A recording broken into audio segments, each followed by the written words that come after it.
Universities across the United States have become hotbeds of demonstrations linked to the ongoing Israel-Hamas war. Students shouting slogans, protesters and counter-protesters clashing with each other, and police raiding US campuses are few things that have made headlines in the past week.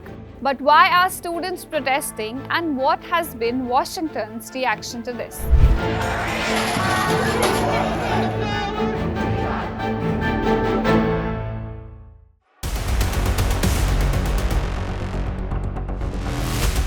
Students in American universities have been arrested, suspended, and even expelled after setting up tents at the university campuses to vent out their frustration over the Israel-Hamas war going on in Gaza.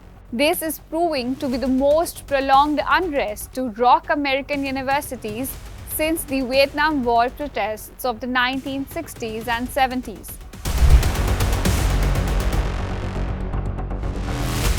This past week, clashes broke out between pro-Palestinian and pro-Israeli groups at the University of California in Los Angeles.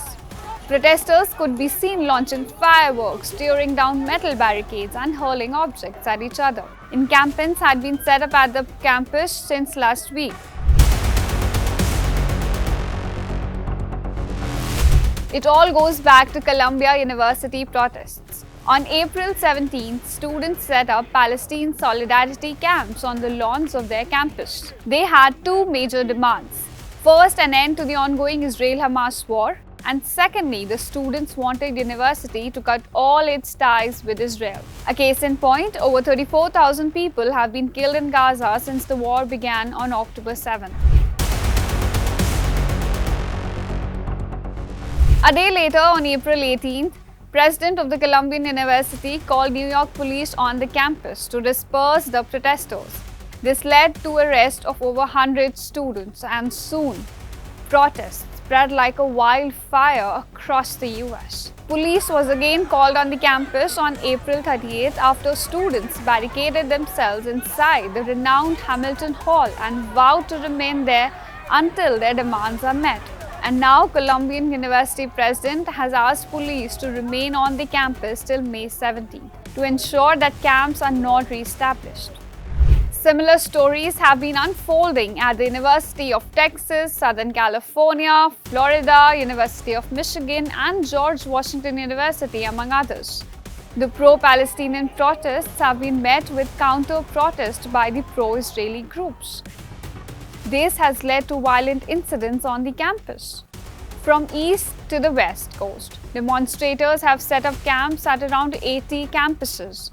Over 2,000 people have been arrested in the past 2 weeks. And now, with the presidential elections due in November in the US, the latest protest could impact the electoral mandate in the country. President Joe Biden's message is clear. Dissent is acceptable, but disorder is not. The Democrat leader has been trying to balance between protecting free speech rights and denouncing anti-Semitism and hate speeches growing on the US campuses. On the other hand is former US President Donald Trump, who has called the pro-Palestinian demonstrators raging lunatics and Hamas sympathizers. Israel, whose actions have been at the center of these demonstrations, has slammed the US protest. The Israeli president said these institutions have been contaminated by hatred and anti-Semitism. But it is not just US that has been affected by these demonstrations. Slowly and gradually, there are protests happening in other parts of the world, including countries such as France, Australia, and Mexico. And this is forcing the US and other stakeholders to reach a truce deal in Gaza. If a ceasefire comes into effect, it would be seen as a victory of these students' protests, at least partially.